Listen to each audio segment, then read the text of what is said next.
lombos cingidos, sandália nos pés e cajado na mão. Comê-lo-eis à pressa, é a Páscoa do Senhor. Porque naquela noite passarei pela terra do Egito, e ferirei na terra do Egito todos os primogênitos, desde os homens até os animais. Executarei juízo sobre todos os deuses do Egito. Eu sou o Senhor. O sangue vos será por sinal nas casas em que estiverdes. Quando eu vir o sangue, passarei por vós, e não haverá entre vós praga destruidora, quando eu ferir a terra do Egito. Agora, rapidamente, abra a tua Bíblia no livro de João, Evangelho do Senhor Jesus, segundo escreveu João, capítulo de número 19.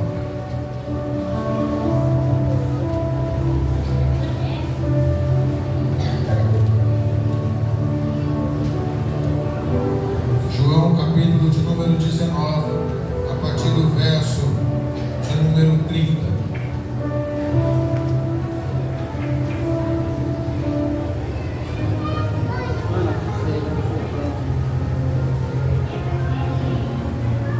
João 19, versículo de número 30, que diz assim: Quando, pois, Jesus tomou o vinagre e disse: Está consumado, inclinando a cabeça, rendeu o Espírito. Amém? Queria tomar os vossos assentos, com a liberdade que o Espírito Santo de Deus te deu, para continuar adorando o nome do Senhor. Irmãos, eu quero ser fiel ao que Deus colocou no meu coração, levando em consideração a época e o dia que nós estamos, domingo de Páscoa. Eu quero vos pregar sobre Jesus na Páscoa, ou Cristo da Páscoa. Só que para nós chegarmos a Cristo, nós temos que primeiro entender o contexto de Êxodo, capítulo de número 12, aonde aquilo que nós conhecemos como Páscoa se iniciou. A Páscoa não se iniciou em Roma, nem na Igreja Católica, pelo contrário. A Páscoa, que vem de uma palavra de origem hebraica, que é Pessa, que significa passagem, foi criada ou instituída pelo próprio Deus, na noite em que Deus libertou os hebreus do Egito. Haja vista que, um tempo antes, o próprio Deus, se você for ler a história, me permita apenas contextualizar de maneira rápida, para nós entendermos e aplicarmos a revelação do que Deus trouxe ao meu coração. Tempos antes de Deus tirar, o próprio Deus colocou o seu povo dentro da terra do Egito para proteger e para o livrar da ameaça chamada fome que viria sobre a terra. Para isso, Deus permite e envia um jovem chamado José, da linhagem de Abraão, herdeiro da promessa que Deus havia feito ao seu povo, dizendo que da sua semente, da sua descendência, surgiria uma nação tão grande e numerosa como as estrelas do céu. Para preservar essa promessa, para manter viva esta palavra, ainda depois da morte de Abraão, Deus vai tomar a rédea da situação, o controle da situação, e vai permitir, ao que parece de primeira vista, de maneira cruel e até covarde, o jovem José ser vendido pelos seus irmãos para a terra do Egito, para ali poder crescer, ser conhecido, governar e ter o poder para trazer para dentro da terra do Egito a nação de Israel, mantendo assim viva a promessa que Deus fez para Abraão.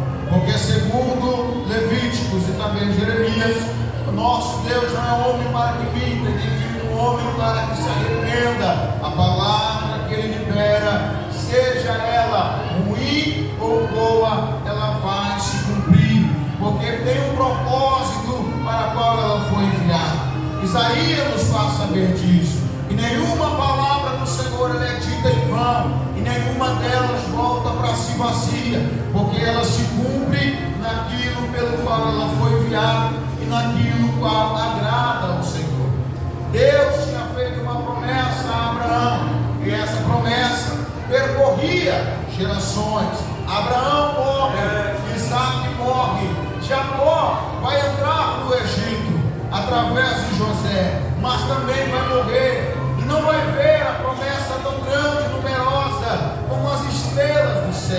José vai poupar e preservar através do poder que Deus lhe deu, sendo governador da terra do Egito, essa nação, e entra para dentro do Egito com um número de 70 pessoas, as mães, os filhos de José, as suas esposas, as suas cunhadas, genras, noras e todos os seus animais.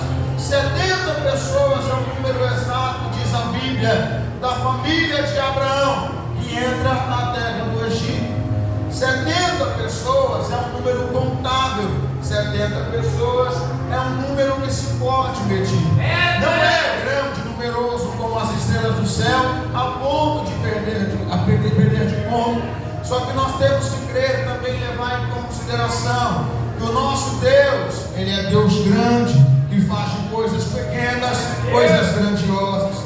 Deus não precisa de coisas grandiosas para torná-las maior. Pelo contrário, o nosso Deus, Ele é Deus de fazer aquilo que parece ser impossível e que parece não ser nada, se tornar algo grande, poderoso para a manifestação da tua glória. Não há nada difícil para o Senhor, e não há nada que não tenha utilidade ou que seja pequeno demais para Ele. Para o homem pode ser que alguns sejam incapazes, pequenos, limitados e inferiores, mas para Deus é instrumento, é filho, é vaso, é canal do poder que flui dele, para que a obra dele possa ser operada, concluída e executada. Haja vista que a grandeza nunca veio dos homens, é por isso que ele pega os pequenos, porque a grandeza do poder vem dele, a grandiosidade da capacidade, da condição, é ele quem dá, é ele quem faz, porque é ele quem tem que aparecer, é ele quem tem que ser conhecido, é ele quem precisa ser exaltado. Me permita liberar a primeira palavra para o teu coração essa noite. Se quem sabe pelo meio do caminho o diabo alguém soprou no teu ouvido, você nunca vai pregar, nunca vai cantar, não tem capacidade, não vai ser um grande empresário, seu negócio não vai dar certo porque você é pequeno, é incapaz. Ei, escuta isso daqui para você falar para Satanás: eu posso ser pequeno, posso não ter capacidade, posso não saber, mas eu sirvo um Deus que tem, eu sirvo um Deus que é, eu sirvo um Deus que pode, e Ele me escolheu e disse que eu vou ser.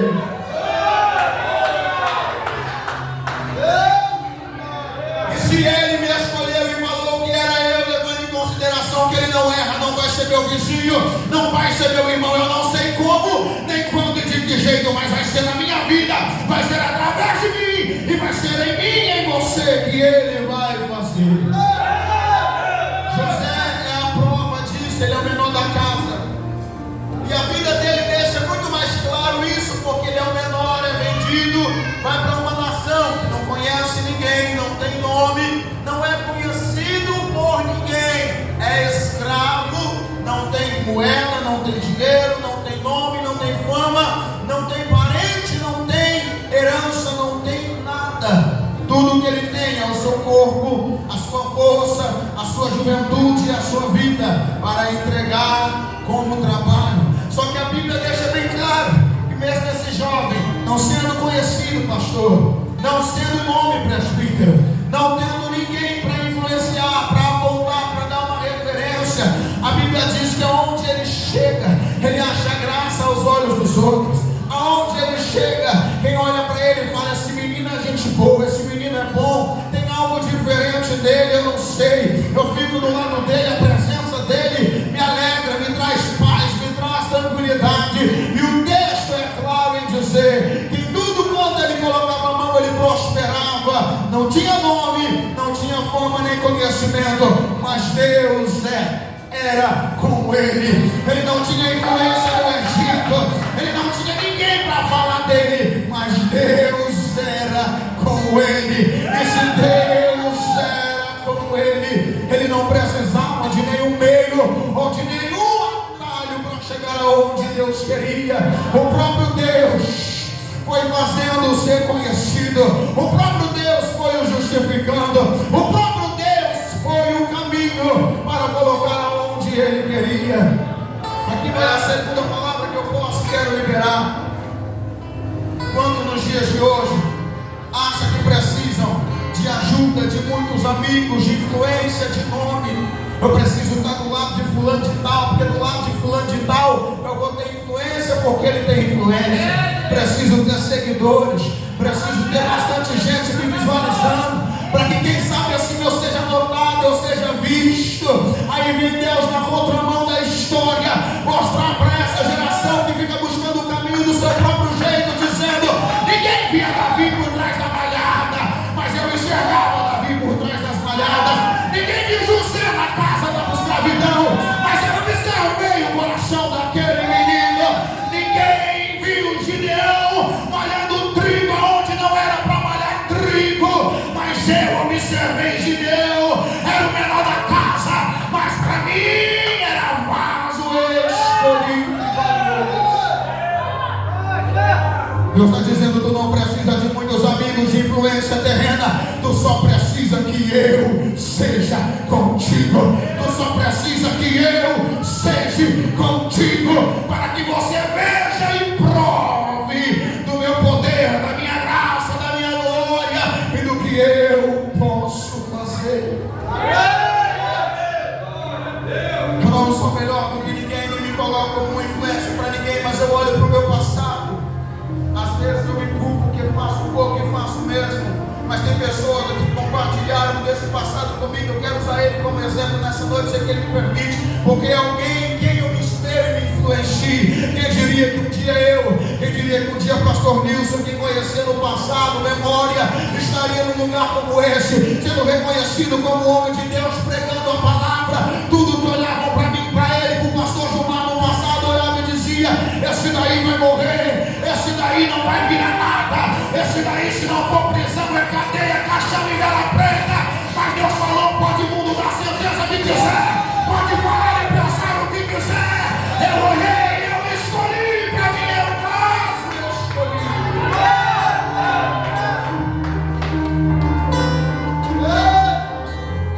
Quem escolheria Paulo, assassino de cristão, que mandava prender e matar? Quem é que escolheria? Nem o profeta que Deus mandou ir orar por ele quis ir. Senhor, tu não sabe quem ele é. Esse homem é perigoso, tem cartas para prender os teus cristãos, tem carta para prender os teus filhos, os nossos irmãos lá em Damasco. Deus diz a Daniel: vai, não importa o que tu pensa, não importa o que falam dele, importa que para mim ele é vaso escolhido para levar o meu nome entre as nações, para levar o meu nome entre as nações. Deus não precisa de muita coisa, nem de gente grande para fazer grandes coisas. Ele precisa de pequenos, disponíveis, entregue, com coragem, com capacidade para dizer: Senhor, não sei, mas estou aqui, me ensine e eu vou fazer. Senhor, eu não tenho, mas se o Senhor me der, eu faço. Senhor, eu não consigo, mas me ajude e eu vou. Eis-me aqui. Envia-me. É só o que ele procura.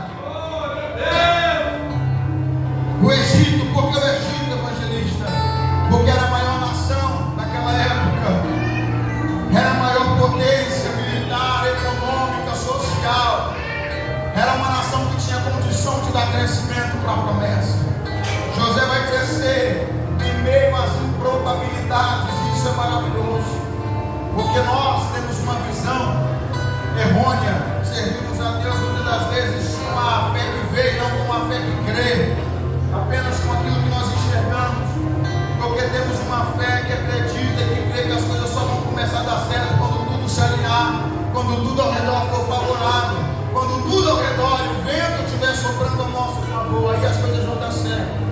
José vai crescer em meio às improbabilidades, escravo, sem identidade, sem parente, sem influência, sendo acusado e caluniado meticulosamente, de maneira mentirosa, pela mulher do seu patrão. Era um homem que era para estar morto.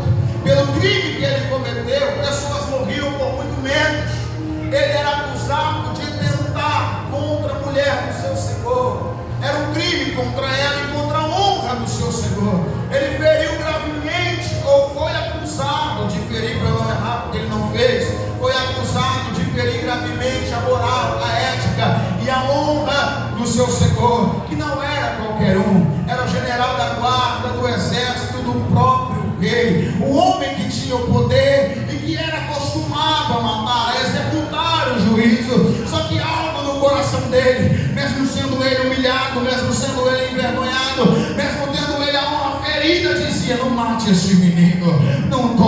nesse jovem, não mate esse menino, não toque nesse jovem, não mate esse menino, não toque nesse jovem. Me permita liberar essa palavra para você que veio nessa noite. Quantas vezes Satanás tinha motivo, tinha direito, tinha razão para tirar a minha, para tirar a tua vida, para destruir a minha, a tua casa, o meu e teu casamento, mas Deus olhava no céu e dizia: não toque nesse jovem, nem destrua a família dele, não toque nesse jovem, nem destrua a família dele, não toque nesse jovem, nem destrua a família dele.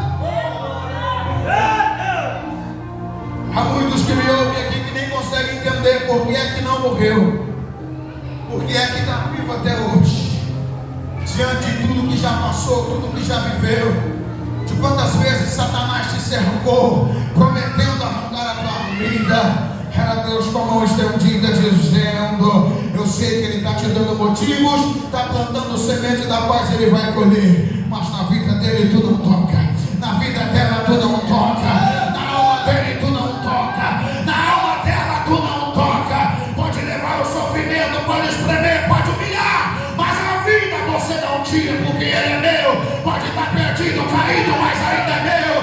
Pode não ter, aleluia, glória a Deus, influência, nome para o mundo, mas ainda é meu. E se é meu, não vai tocar. Aleluia. Me permita expressar isso daqui de maneira mais clara para você que tem algum parente, filho, marido, esposa, algum ente que está lá fora, que ainda te preocupa, que o diabo chega até você e ameaça dizendo: vou matar, vou destruir. Você às vezes se oprime, fica com medo.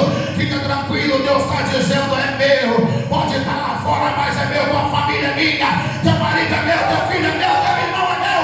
É meu, isso é meu. O diabo não toca, ele vai ameaçar, mas tocar ele não vai. É meu, diz o Senhor. É meu, diz o Senhor, e eu estou guardando.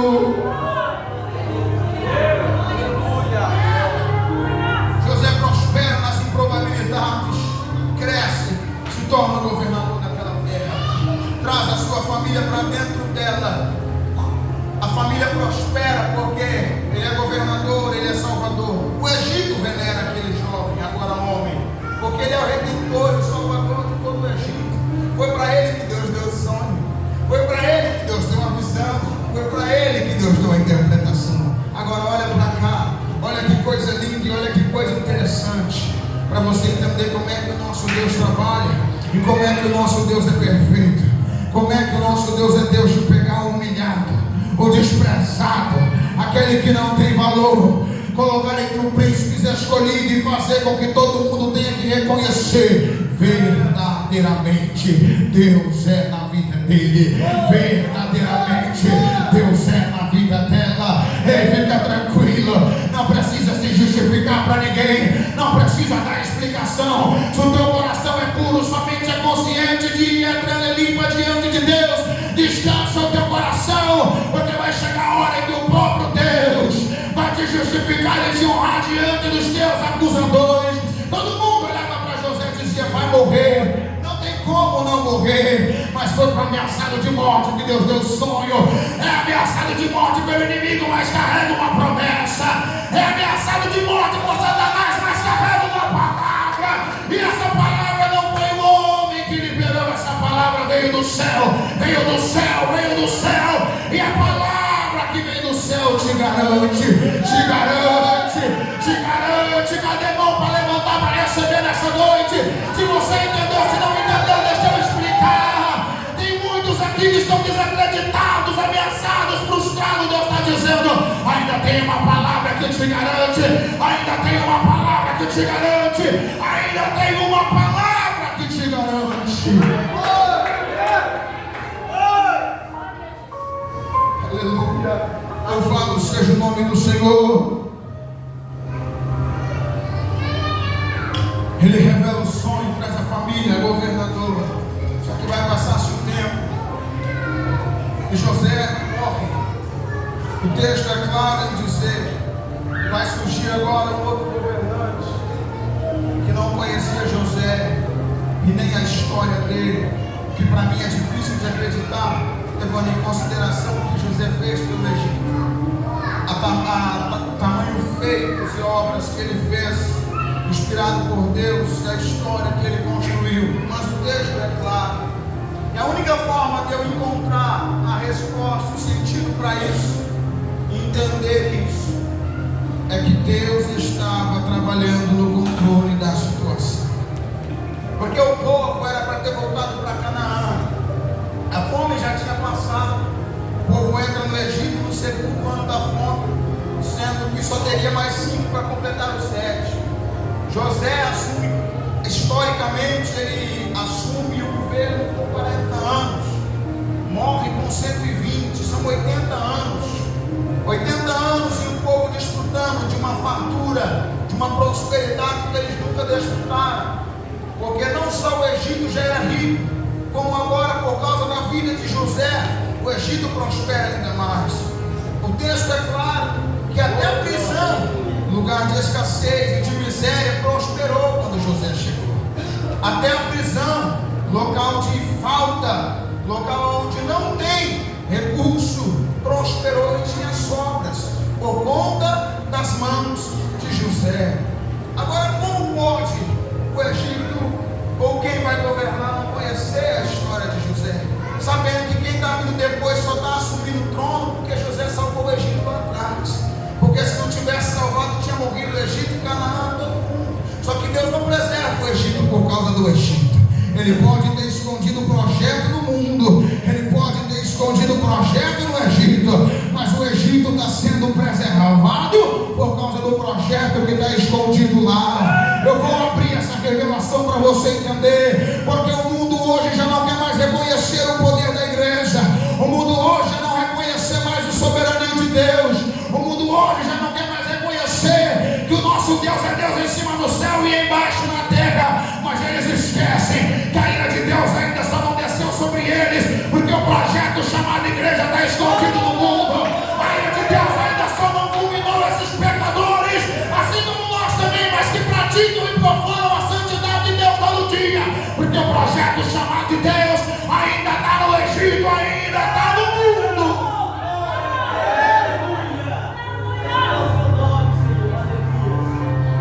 A ira de Deus ainda não desceu sobre nós e nem sobre o mundo, porque a igreja dele ainda está no mundo. Mas lê Apocalipse para você ver o que vai acontecer quando ele tirar a igreja dele da terra. Olha lá para você começar a ver o que vai acontecer com essa terra quando Deus tirar o seu povo da terra do Egito. Eu vou entrar no texto para você entender. A Bíblia diz que o povo começa a sofrer, o Egito começa a açoitar, o Egito começa a oprimir, porque não conhece José. E o povo que agora era bem recebido se torna escravo, se torna agora trabalhador. Antes eram visitantes, antes eram hóspedes bem recebidos, agora não passam de escravos. Israel não tem mais valor alguma, senão a sua força e o seu braço para trabalhar. E a Bíblia diz que o Egito começa a bater, Faraó começa agora a açoitar, aumenta as cargas, aumenta agora a opressão sobre o povo, põe esse povo para trabalhar, reduz o alimento. Esse povo está acostumado com fartura, esse povo está acostumado com mordomia, esse povo está acostumado com conforto. Põe açoite, aumenta o chicote, diminui o alimento e põe esse povo para trabalhar, porque esse povo está crescendo demais e nós precisamos diminuir esse povo. O que ele não sabia, meu irmão Robson, é que o povo de Deus sabe sim aproveitar o conforto, sabe sim regozijar no momento de crescimento, prosperidade, sabe sim celebrar quando tem fartura, mas não morre quando tem escassez, não morre quando tem necessidade, não morre quando tem confronto. Pelo contrário, pode descer o chicote, pode descer a lenha, pode aumentar a carga, pode diminuir o alimento, o povo vai continuar crescendo, o povo vai continuar multiplicando, o povo vai continuar prosperando, porque não é do conforto da provisão terrena que eles dependem. O segredo do povo de Deus sempre foi a provisão que vem de cima, o conforto que vem de cima, a condição que vem do alto. Faraó fica louco, não entende o que está acontecendo, porque quanto mais aumenta a carga do povo, mais põe o povo para trabalhar, mais o povo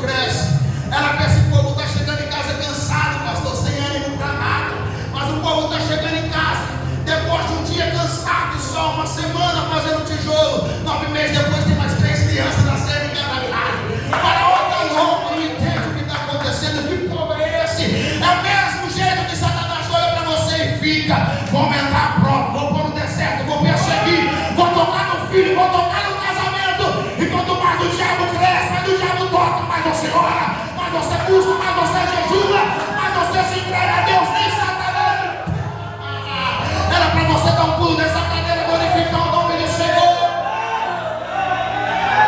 Satanás jurou que você não estava aqui essa noite. Satanás tinha certeza que ele ia te deixar em casa e ia te parar. Mas olha você aqui para dizer: pode bater, pode perseguir, pode levantar o que for. A minha condição vem do alto. Quem me sustenta vem do alto. Não dorme ele, me ladrão.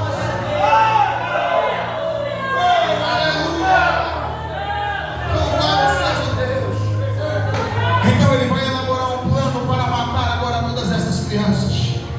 Ele dá ordem para que as parteiras matassem os meninos já no nascimento, para que quando nascessem meninos, elas matassem, se fossem meninas, deixassem viver. Só que nosso Deus é Deus de estratégia, é Deus zeloso, que zela do seu povo.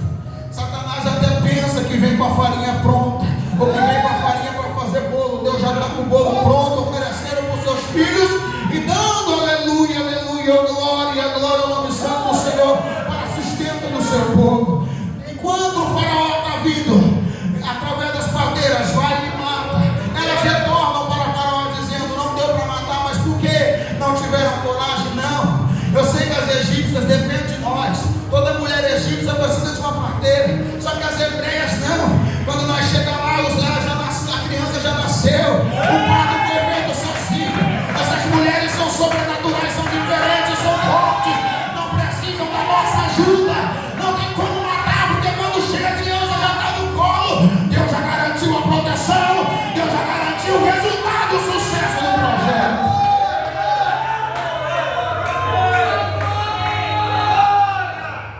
Aí ele vai bolar outro plano, que pensa ele que vai dar certo, porque parece que deu certo.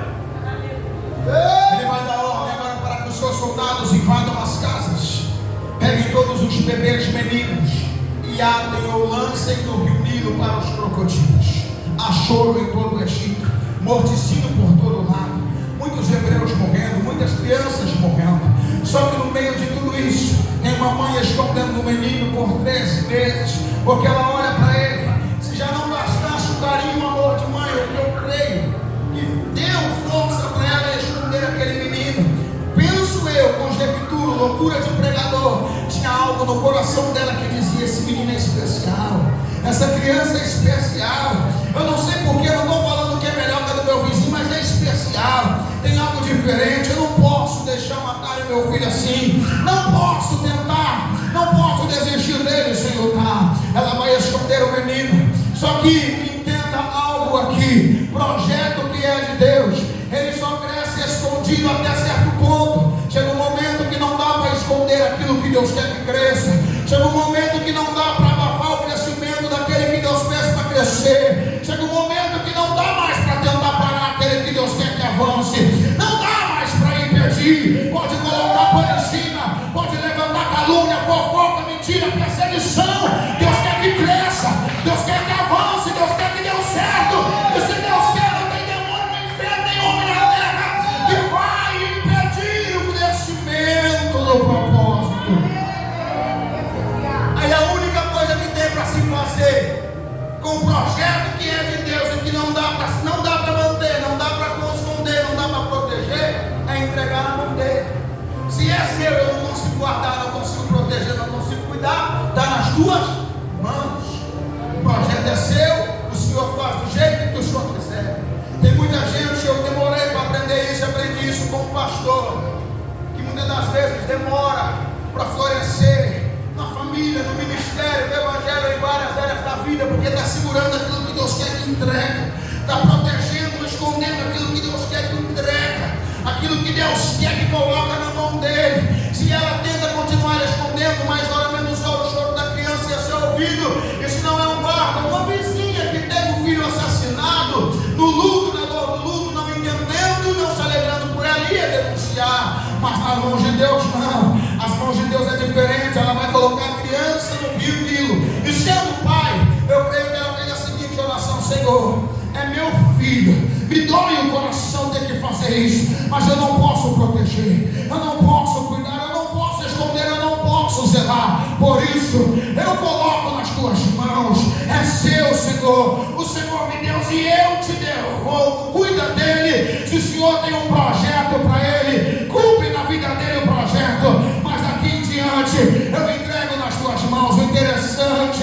que tudo aquilo que eu entrego na mão de Deus, tudo aquilo que você entrega na mão de Deus, tem endereço certo, tem uma história certa escrita e até um decreto sobre ele. A Bíblia diz que a criança percorre o rio em meio às ameaças dos crocodilos e tudo quanto tinha em volta, vai parar na mão da princesa. Quando para na mão da princesa, ela resgata do rio, olha e fala: eu preciso de alguém para amamentar esta criança. Quando surge essa dúvida, do meio do mato surge a resposta. Se a senhora precisa de uma ama de leite, eu sei aonde tem uma e que vai se alegrar muito em criar esta criança e alimentar esta criança.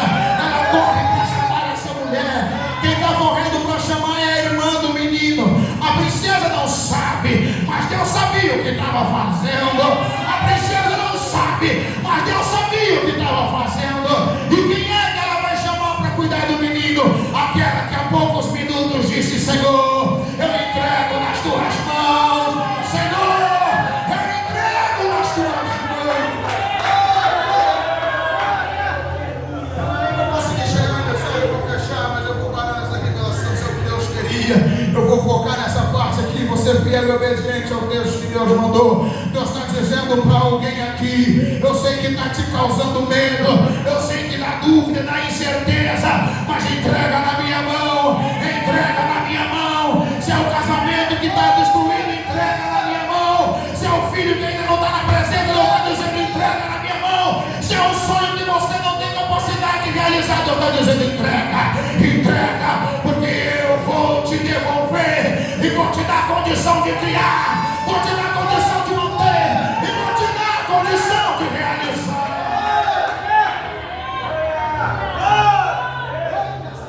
O menino cresce e se torna o libertador do Egito. Que eu vou ver. É levantado por Deus. Através dele, Deus vai agora cumprir a promessa que Deus fez para Abraão. Porque quem está ligado na mensagem entendeu que nenhuma palavra que Deus disse cai por terra, nenhuma palavra que Deus liberou caiu por terra, e todas elas vão ter que se cumprir à risca. Antes mesmo de Abraão ter seu filho Isaac, Deus disse para ele, Gênesis capítulo de número 15, verso número 14: Abraão, saibas tu, porém, a sua descendência será escrava numa terra estranha, e eles os escravizarão por 400 anos, mas depois de 400 anos eu visitarei aquela terra, entregarei juízo sobre aqueles que estão afligindo o povo, vou libertar o povo, e o povo vai sair de lá com muita riqueza. Agora observa o contexto: o povo é escravo, trabalha para comer e come para trabalhar. Como é que um povo desse vai sair debaixo da escravidão e ainda com riqueza?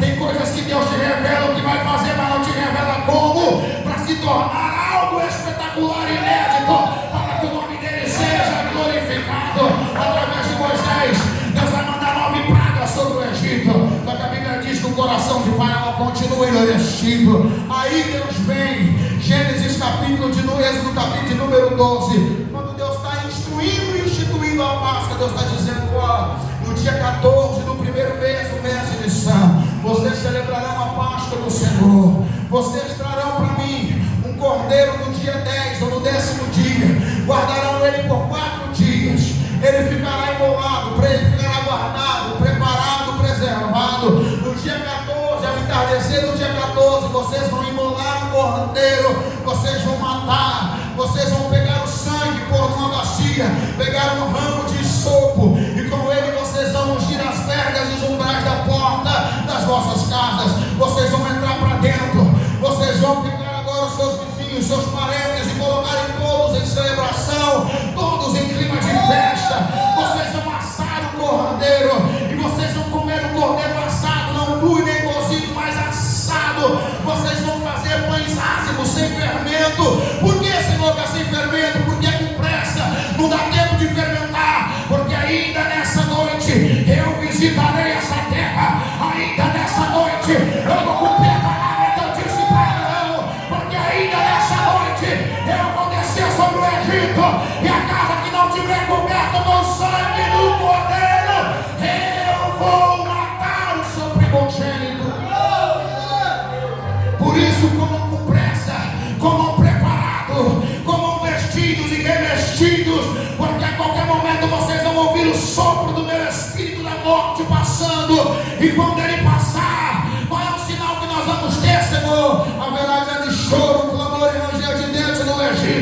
porque o Egito vai lamentar a morte dos seus mortos, mas enquanto o Egito estiver lamentando os seus mortos, vocês estarão celebrando a liberdade, vocês estarão celebrando a liberdade, vocês estarão celebrando a liberdade.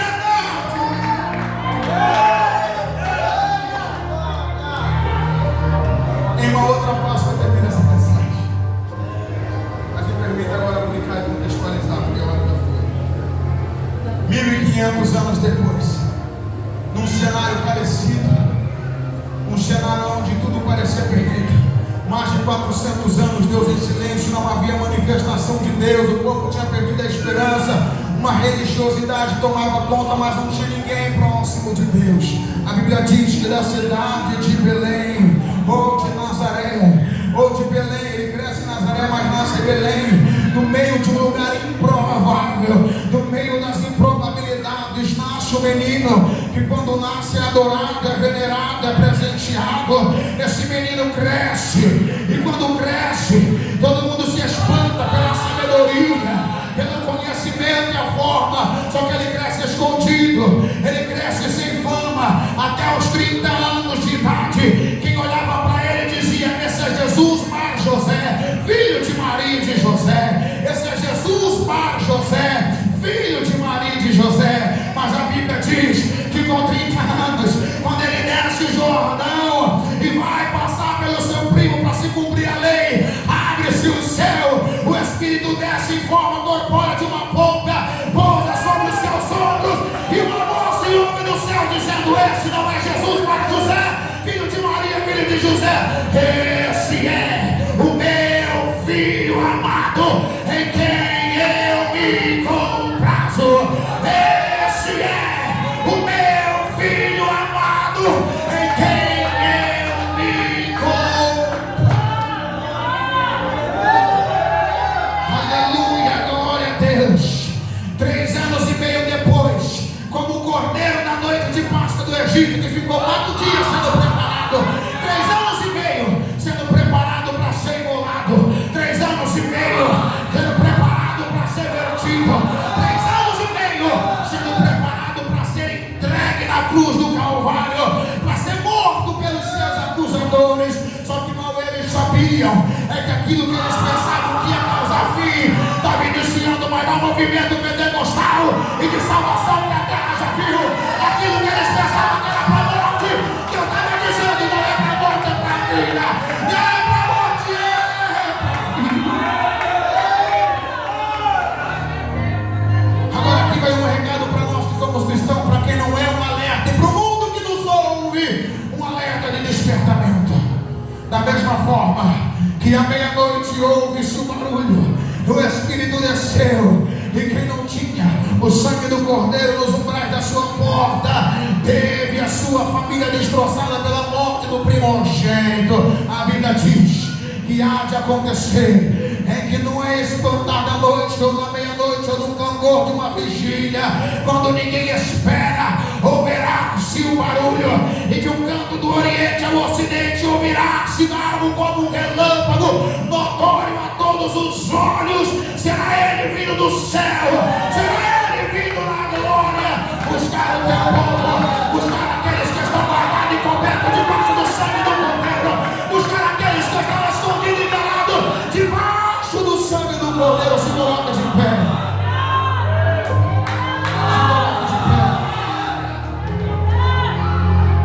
se coloca de pé. Senhor, qual é o sinal que o teu anjo não matará nós, só matará os egípcios? O sangue na porta e o sangue nos umbrais. Só que no Novo Testamento, esse sangue não foi derramado na porta. No Novo Testamento, esse sangue corre no meu sangue, esse sangue corre no teu sangue, esse sangue corre no meu sangue, esse sangue corre no teu sangue. Eu quero ver se tem alguém aqui nessa noite debaixo do sangue do Cordeiro. Eu quero ver se tem alguém aqui nessa noite coberto, lavado e remido pelo sangue do Cordeiro.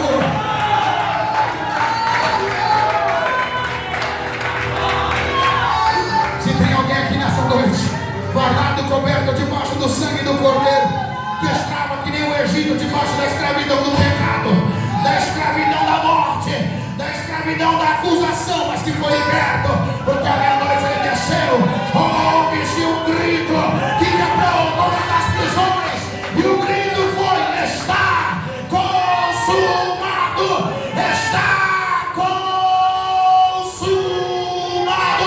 morte já não te pega mais, o pecado já não tem poder sobre você mais, o inferno já não pode te abusar mais, porque ele foi morto. Porque ele foi morto, mas ele viveu, e com teu sangue compraste para Deus povo, línguas e nações, povos, línguas e nações. Se tem alguém aqui nessa noite, curva a tua cabeça.